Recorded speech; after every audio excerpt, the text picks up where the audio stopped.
Welcome to I Know a Guy Bicycles, hanging out with the Guy series. Hi, I'm Justin, the guy. So this particular series I'm working on is what to look for in buying a used bike, the 20 things to look for. Today we're going to cover number 4. So I purchased this wonderful Trek Postal bike, which is a 5200 model if you were going to look up the specs on it. And it's, obviously it's a little dated, but it's still a really awesome bike, and it's a full carbon bike as well.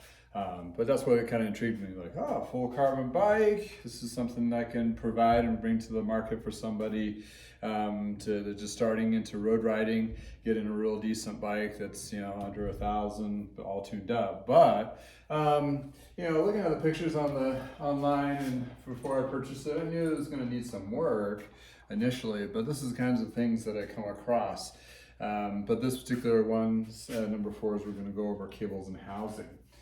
But in lieu of cable and housing on this particular one, which it doesn't really seem too bad, but this is what you want to look for.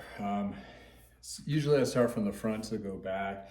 I look at the right, then I look at the left, and also I check the shifters. And looking at this guy here in the field, I usually check the shifters, make sure they go through all the gears, or at least a good portion of them before the bind, and then the front one here. So, looking at the cables and housing, the first thing I initially noticed right off the bat is the shifters are different vintage. So this is a little bit older, this is a newer one. So somewhere down the line, this one got replaced to be a newer one, so that one failed or got damaged.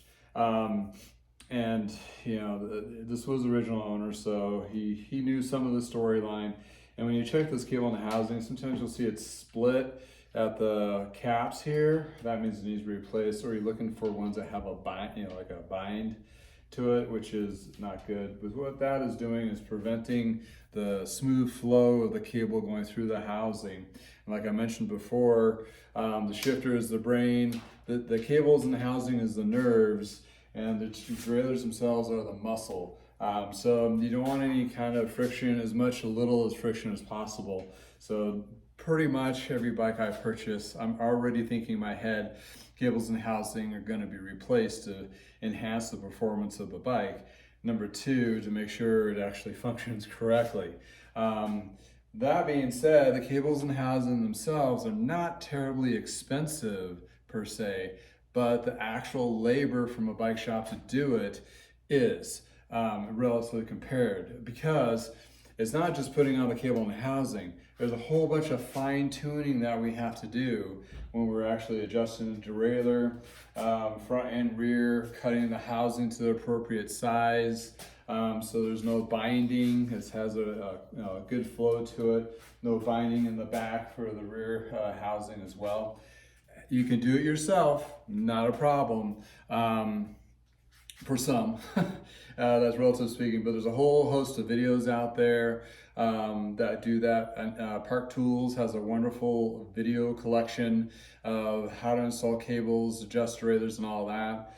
You can definitely give it a good try yourself, and I always recommend that anyway. Give it a good try yourself. I mean, okay, if you don't get it quite right, then you can take it to the shop and have it professionally done. But it's always good to know the concept behind the cables and the housing for yourself. When you're out on a ride and you need that minor little adjustment, you can do it. So you're not suffering or putting yourself through a lot of anguish when you're trying to ride and it's not shifting quite smooth. So so going back to the cables and the housing, I check the fronts, make sure they're clean. This has a couple of kinks in the housing. I know that is definitely the case. Looking at the back, this has a good arc loop to it, so it's not bent. But that's the most cable that needs to be replaced anyway, because all the contaminants draw into this housing. Plus, since it is a bend, it's like a saw cutting against that housing on the inside.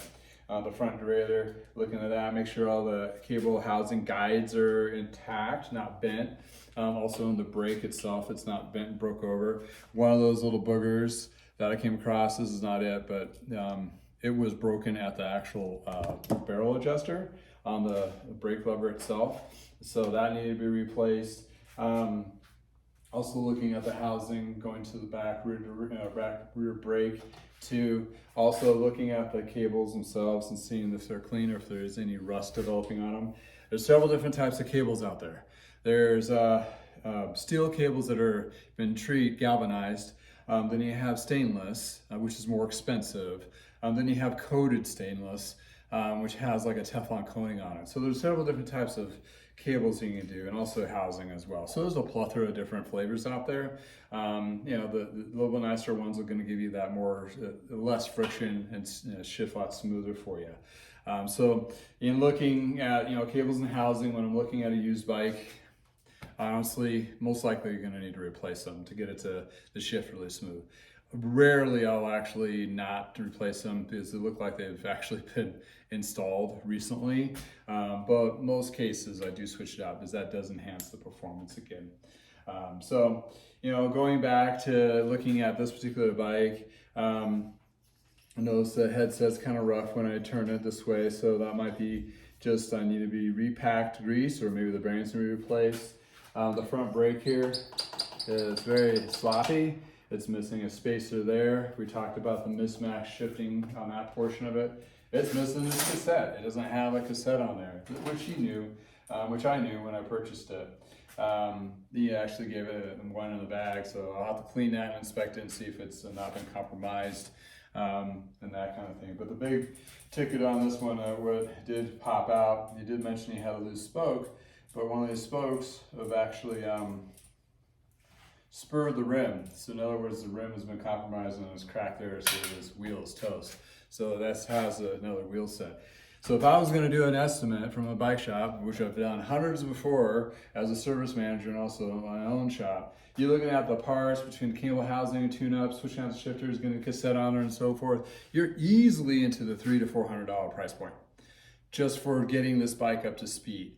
Maybe a little more depending on what kind of parts you want to put on there.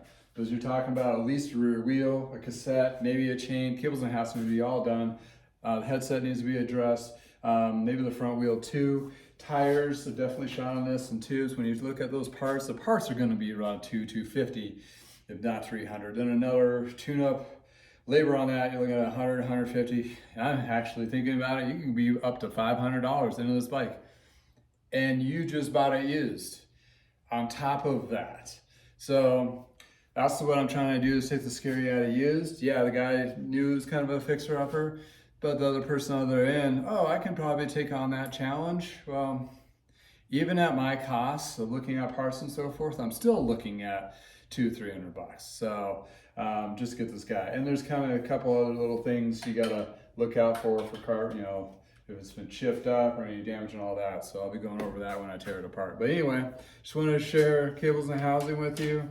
Number 4 on the list of 20. Hopefully that gives you some insights and understanding that, yeah, pretty much you're just gonna have to replace those.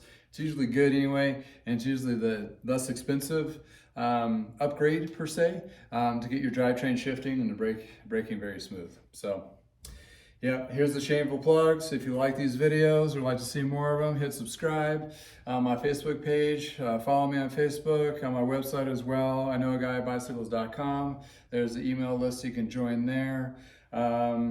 I hope this is very informational for you. And you know, put a comment down if you want to see anything particular too. So I'm very fluid on this kind of thing. Obviously, I don't spend a lot of time on editing, so here we are. Try to get as much information out as possible in the short limited time that I have to doing this. So thanks again for your time. I hope you have a wonderful day. Until next time.